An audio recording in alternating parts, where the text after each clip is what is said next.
जय हिंद दोस्तों। स्वागत है आप सभी का आपके अपने परिवार एक कैंपस में। तो आज हम यहाँ पे क्लास की बात नहीं करने आए हैं।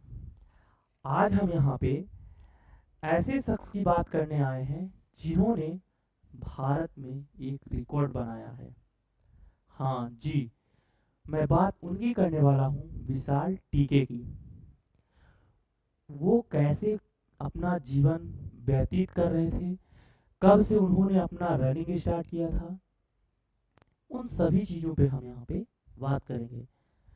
उन्होंने फेडरेशन कप 2026 में अपना ऐसा इतिहास रचा है कि उन्हीं व्यक्ति के बारे में जिन्होंने मिल्खा सिंह का रिकॉर्ड तोड़ा है। दसों वर्षों से चला आ रहा था रिकॉर्ड, वो रिकॉर्ड टूट गया। ठीक है, तो बात करेंगे उनकी। तो ध्यान से समझते हैं और उस व्यक्ति के व्यक्तित्व को समझते हैं, क्या मोटिवेशन रहा है उसके पीछे, उन्होंने अपनी कैसे शुरुआत की थी। ऐसा व्यक्ति जिसका एक कहें कि जन्म से ही बीमारी से जूझ रहा हो, और जन्म से ही जो कहते हैं कि उनका जो घुटना था वो आपस में संघर्ष करते यानी कि लड़ रहे थे।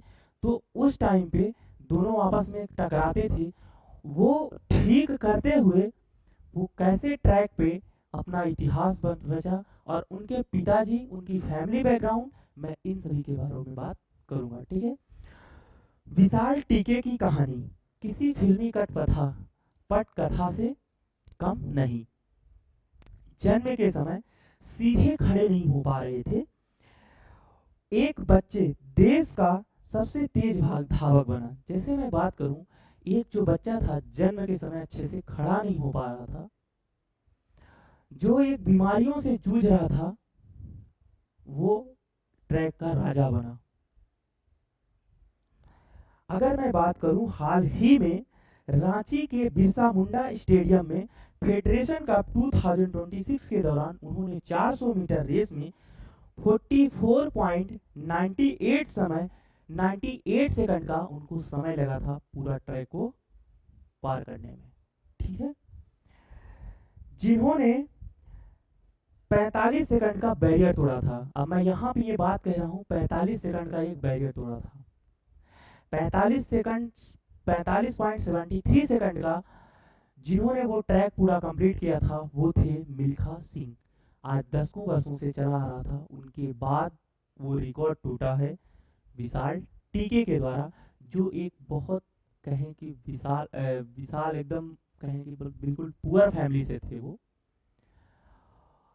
तो उनके अंदर एक जोश था और जज्बा था। घुटने की बीमारी से ट्रैक के राजा बनने की स्टोरी पे हम चलते हैं।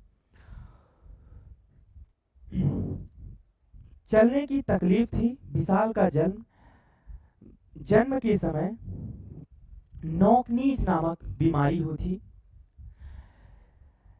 शरीर में बीमारी की समस्या के साथ साथ विशाल टीके की दोनों यानी कि नाक की बीमारी जो थी वो तो थी ही, दोनों घुटने वही नेकनीज यानी जो बीमारी घुटने थे वो नोक लड़ रही थी। ठीक है ना, वापस में टकराती थी। उनको ठीक करने के लिए, ठीक से चलने और दौड़ने में दिक्कत होती थी। मिट्टी में इलाज की अनोखी शुरुआत। मैं अगर बात करूं कि उनका इलाज किसी डॉक्टरी में, किसी अस्पताल में, किसी हॉस्पिटल में बड़े उसमें नहीं हुई है। अगर मैं बात करूं तो उनका इलाज इसी मिट्टी से हुआ।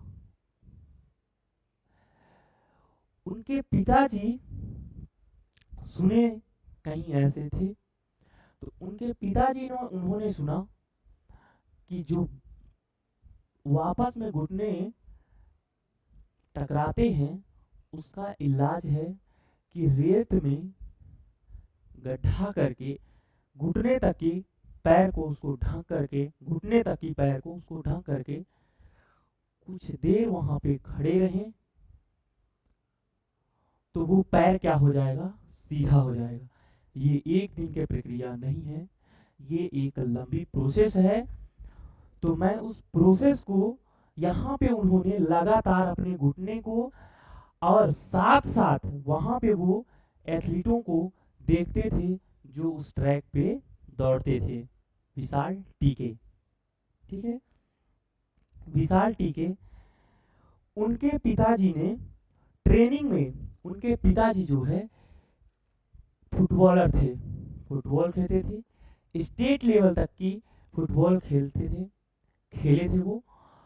उन्होंने खेल को, और खेल को उन्होंने इतना महत्व दिया, तभी तो जाकर के उन्होंने अपने बेटे को उनकी ट्रेनिंग में और उनके स्वास्थ्य में कोई भी ऐसा कसर नहीं छोड़ा। ठीक, बात आगे करते हैं।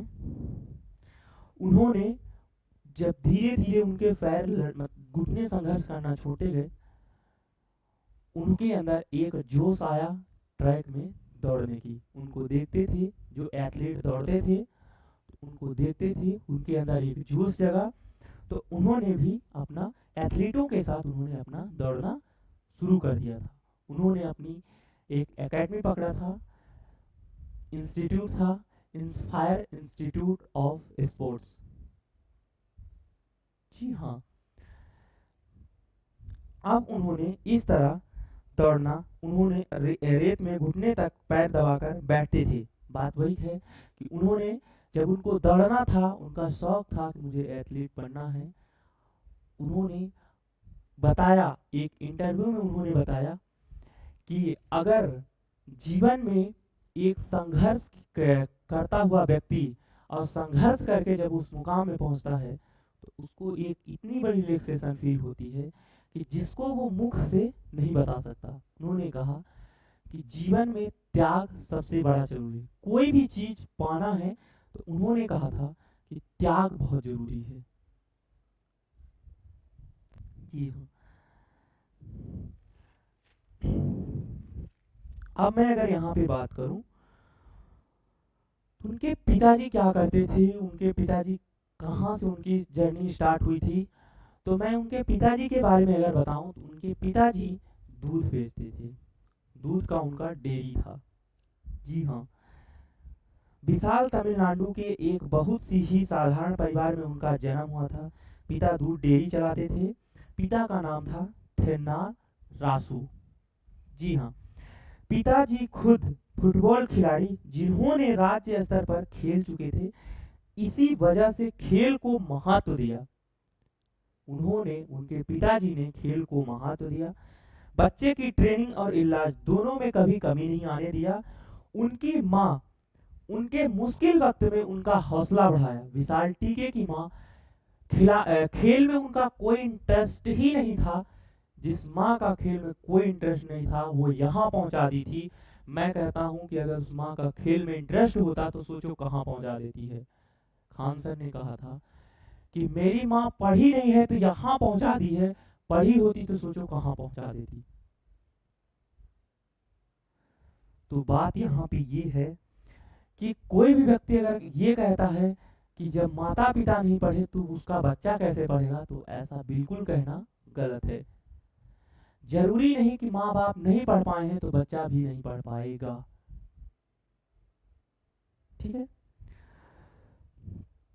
जब उन्होंने अपनी ट्रैक पे वहां पे दौड़ रहे थे, जैसे ही दौड़ कंप्लीट हुई, जब उन्होंने उस समय पे इतिहास रचा था, तो उनके पिताजी ने उनसे ट्रैक पर जाकर के गले लगा लिए, जो कि ये एक इमेज है। उनके पिताजी ने अपने बेटे को, उनके पिताजी ने अपने बेटे को गले लगा लिया और अपने आंसू को नहीं रोक पाए। क्यों? क्योंकि उस बेटे की जीत के पीछे उस पिता का हाथ था, उस पिता के संघर्ष था, उस पिता का जोश था, उस पिता का उम्मीद था, उस पिता का आशाएं लगी थी उनके पीछे, और माँ का एक हौसला था कि मेरा बेटा कर जाएगा। जिस पिता ने विशाल को ट्रैक पर गले से लगा कर रो पड़े, तो उस पल देश के लिए एक भावुक पल था, जो एक ऐसे इतिहास को रचेगी। ये किसी अगर पॉलिटिकल लीडर्स की हुई स्टोरी होती तो आज पूरे न्यूज चैनल में, मीडिया में, हर जगह पूरे फैल जाती। लेकिन ये एक साधारण से परिवार की, मध्यवर्गीय परिवार की स्टोरी है कि कहां से उठा और कहां पहुंचा। इस चीज पे अभी किसी का ध्यान नहीं गया। बात करूं कि अगर कोई ऐसा बलात्कारी होता तो आज पूरे मीडिया में, अखबार में छप गया होता, पूरे देश में हल्ला हो गया होता, लेकिन उस तरफ किसी का ध्यान नहीं गया। अभी भी मैं कहता हूँ 50% लोगों को कुछ भी नहीं पता है। 50% मैं कहूँ 30% लोगों को पता है, 70% लोग ऐसे हैं जो बेहोश हैं। ये देश के लिए गौरव की बात है, इसलिए हमने इस वीडियो को बनाया। अभी तक की आप इस प्रकार की कोई भी ऐसी मेरी वीडियोस नहीं देखे होंगे जिसमें मैं ये सारी चीज़ों को बता रहा हूँ, मैं किसी को अप्रिशिएट कर रहा हूँ। पर एक मध्यवर्गीय परिवार का जो लड़का था, जो व्यक्ति था, इन्होंने अपने मतलब भाई के, सैल्यूट है उस भाई को कि कहाँ से वो था और कहाँ से कहाँ गया। और एक कहें तो वो एक ऐसे व्यक्ति थे विशाल के जिन्होंने अपनी कमजोरी को अपनी जीत कर हासिल कर ली, अपनी कमजोरी को ही अपने उन्होंने उसको स्ट्रॉन्ग पॉइंट बना लिया अपना।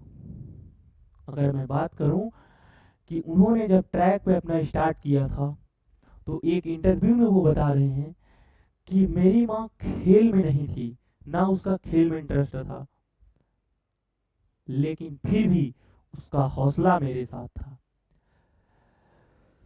सेशन को यहीं पे एंड करते हैं और मुझे पूरी उम्मीद है कि अगला ओलंपिक में वो मेडल लाएंगे, ये मेरी उम्मीद है और ये पूरे देशवासियों की पूरी उम्मीद उस पे व्यक्ति पे टिकी हुई है। तो यहीं पे हम एंड करते हैं। जय हिंद, जय भारत। अगर आप लोग भी चाहते हैं कि हम अपनी तैयारी, नवोदय और सैनिक विद्यालय की जो तैयारी है वो करना चाहते हैं आप लोग, तो आप लोग इस प्लेटफॉर्म से जुड़ जाइए।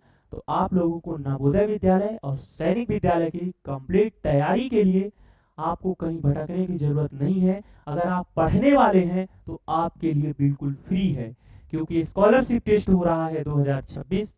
इस स्कॉलरशिप टेस्ट 2026 में जो भाग ले रहा है, पार्टिसिपेट कर रहा है, उसके लिए है ए ग्रेड वाले स्टूडेंट के लिए साल भर के लिए बिल्कुल फ्री क्लासेस, मात्र रजिस्ट्रेशन फीस में उसकी कंप्लीट क्लासेस चलेंगी। ऐसा क्यों है? मैं ये चाहता हूं कि पढ़ाई पैसा बाधा ना बने, पढ़ाई में पैसा बाधा ना बने, इसलिए ये स्कॉलरशिप टेस्ट कराया जा रहा है। मौका है, चूज कर लीजिए, समय है, सदुपयोग कर लीजिए। धन्यवाद। Love you to all students and मेरे प्यारे चहेते।